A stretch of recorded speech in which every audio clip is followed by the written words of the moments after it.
Kali ini kita akan membahas tokoh legendaris dari Jepang. Dia adalah samurai legendaris yang kuat, hebat, dan dia menciptakan teknik berpedangnya sendiri. Dia adalah Sasaki Kojiro, atau juga bisa dikenal dengan Sasaki Ganryu. Di zaman sekarang, sosok Sasaki Kojiro ini sering digunakan sebagai karakter dalam manga, animasi atau anime, film, teater, dan juga dalam game. Kita bisa menemukan tokoh legendaris tersebut di sana. Kita panggil aja Ganryu ya. Nah, Ganryu adalah seorang ahli pedang yang lahir di prefektur Fukui, Jepang pada tahun 1575. Ganryu mempelajari gaya berpedang Chuzoryu dari gurunya yang bernama Kanimaki Jisai atau Toda Seigen. Kenapa aku bilang atau? Karena guru yang mengajari Ganryu ini belum jelas siapa orangnya. Ada yang percaya gurunya adalah Toda Seigen, ada juga yang percaya kalau gurunya adalah Kanimaki Jisai. Yang mana si Kanimaki Jisai ini juga merupakan muridnya Toda Seigen. Tapi kebanyakan orang percaya kalau Toda Seigen lah yang merupakan gurunya Ganryu. Dari situlah Ganryu belajar dan akhirnya mahir menggunakan pedang Nodachi atau disebut juga dengan Monoho Shizao. Ini adalah senjata favoritnya Ganryu. Nodachi adalah katana yang memiliki bilah sepanjang 90 cm. Jika dipasangkan dengan pegangan pedangnya, itu bisa sampai 130 cm. Ini adalah ukuran yang lebih panjang daripada ukuran katana biasa. Nodachi biasanya digunakan untuk mengcounter pasukan berkuda di peperangan. Dan karena bilahnya yang panjang itu, Ganryu jadi punya jangkauan serangan yang lebih jauh. Namun dengan pedang yang panjang dan berat itu, Ganryu masih mampu untuk melancarkan serangan dengan cepat dan akurat. Jadi bener-bener jago cuy. Kita aja nih yang warga sipil biasa, kalau megang katana yang pada umumnya, katana yang biasa, itu udah berat cuy. Kalau otot tangan kita nggak kuat, itu megang katananya bisa oleng. Nah, apalagi yang ukurannya lebih panjang, 1 meter lebih. Pasti menjaga keseimbangan pedangnya dan mengayunkan pedang dengan sangat cepat itu adalah hal yang cukup sulit. Tapi walaupun begitu, Ganryu bisa melancarkan serangan dengan begitu cepat. Itulah yang membuat dia hebat. Nah, Ganryu juga menciptakan satu teknik berpedangnya sendiri. Dan itu adalah teknik favoritnya. Teknik itu disebut dengan swallow cut atau tsubame gaeshi, atau potongan burung walet. Kenapa dinamakan seperti itu? Karena teknik ini terinspirasi dari gerakan burung walet yang diamati oleh Ganryu. Yang mana burung walet tersebut bisa terbang dengan sangat cepat dan secara tiba-tiba bisa mengubah arah terbangnya dengan sangat cepat juga. Teknik ini konon begitu cepat dan sangat ampuh untuk mengalahkan lawannya. Tidak ada deskripsi langsung tentang teknik ini, tapi kalau diamati teknik ini dimulai dengan serangan tebasan dari atas ke bawah dan langsung menyerang lagi dalam gerakan tebasan dari bawah ke atas. Jadi dalam sekejap ada 2 tebasan yang dilakukan dengan sangat cepat. Jadi tebasan pertama mungkin masih bisa dihindari, tapi tidak dengan tebasan kedua, karena tidak ada waktu untuk menghindar, saking cepatnya. Jadi itulah teknik yang diciptakan oleh Ganryu yang terinspirasi dari burung walet. Nah, akhirnya pada suatu hari Ganryu menantang adik laki-laki masternya dan berhasil mengalahkannya. Setelah itu dia pun pergi meninggalkan perguruannya, meninggalkan dojonya. Selama meninggalkan perguruannya itu, Ganryu melakukan duel kepada ahli-ahli pedang yang lain. Dan banyak duel yang dia menangkan, termasuk ketika Ganryu bertarung 3 lawan 1.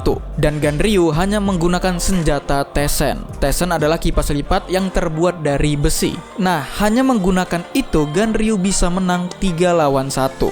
Setelah itu Ganryu mendirikan dojonya sendiri, sekolah ilmu pedangnya sendiri, yang diberi nama dengan namanya, yaitu Ganryu juga.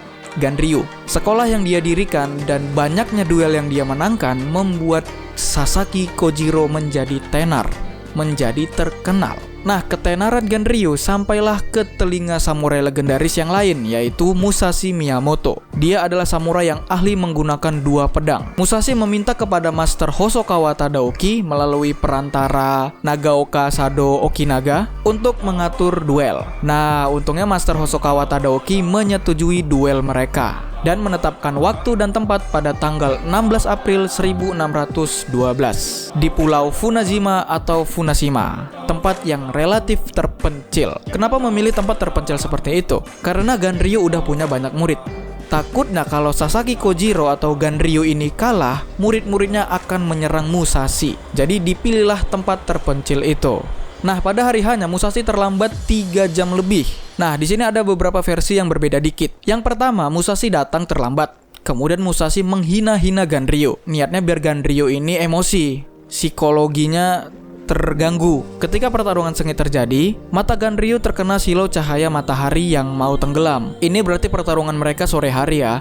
Nah, posisi Ganryu pada saat itu memang tidak menguntungkan, karena Ganryu menghadap ke matahari, sedangkan Musashi membelakangi matahari. Jadi ya Ganryu agak susah ngelawannya, karena silau. Nah, ini dianggap sebagai taktik dari Musashi. Musashi sengaja datang terlambat agar mendapatkan posisi tersebut. Nah, di versi yang lain ketika Musashi datang, Ganryu lah yang marah-marah duluan.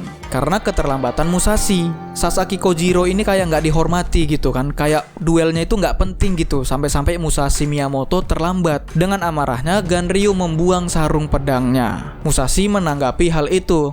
Kalau dia membuang atau tidak membutuhkan sarung pedangnya, itu adalah kekalahan buatnya. Nah, sebenarnya membuang sarung tangan itu adalah sebuah tanda kalau dia tidak akan berhenti dan terus bertarung sampai mati. Mungkin karena emosi kali, kayak nggak dihargai Sasaki ini, makanya dia bertarung sampai mati. Duel yang mematikan pun terjadi. Ketika Ganryu mencoba teknik Tsubame Gaeshi-nya, potongan burung waletnya, pedang Boken Musashi mengenai Ganryu terlebih dahulu. Dan sebelum Sasaki menyelesaikan tekniknya, Musashi Miyamoto menghancurkan tulang rusuk kirinya Ganryu. Kemudian menusuk paru-paru Ganryu. Dan Ganryu pun mati. Setelah itu Musashi Miyamoto buru-buru ke perahunya dan kembali berlayar, meninggalkan pulau tersebut. Nah, masih jadi perdebatan apakah Musashi Miyamoto telah curang dalam duel tersebut. Seperti dia sengaja datang terlambat terus mengambil posisi di belakang matahari. Apakah itu curang atau hanya menggunakan lingkungan sebagai strategi untuk menguntungkannya? Teori lain mengatakan Musashi Miyamoto mengatur waktu kedatangannya sesuai dengan arus balik. Jadi ketika merasa akan dikejar oleh penduduk pulau tersebut, air pasang akan membantunya untuk kabur.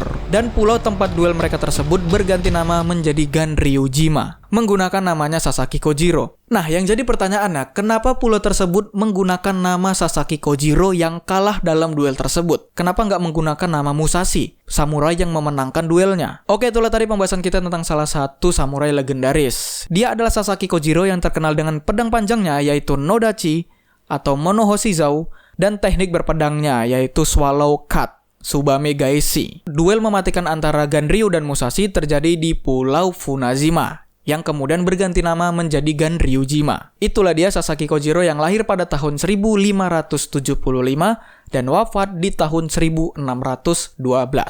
Dan di zaman modern sekarang ini, sosok Sasaki Kojiro sering digunakan dalam anime, manga, film, dan game. Nah, aku yakin juga beberapa dari kalian juga nonton Sumatsu no Valkyrie atau Record of Ragnarok. Di situ kita bisa melihat sosok Sasaki Kojiro. Tapi ada bagian yang kacau di sana, yang mana di anime tersebut diceritakan kalau Sasaki Kojiro adalah samurai pecundang yang tidak pernah menang. Samurai yang selalu kalah. Itulah bagian cerita yang kacaunya. Padahal sebenarnya Sasaki Kojiro telah memenangkan banyak duel. Dan karena banyak duel yang dia menangkan itulah dia menjadi tenar dan sampailah ke telinga Musashi Miyamoto. Jadi itulah bagian cerita yang kacau dari anime Record of Ragnarok. Itu udah biasa lah ya. Setiap adaptasi pasti ada yang dirubah-rubah. Terima kasih udah nonton, like, subscribe, dan berkomentar. Bila ada yang salah, kalian koreksi aja di kolom komentar. Sampai jumpa di next video.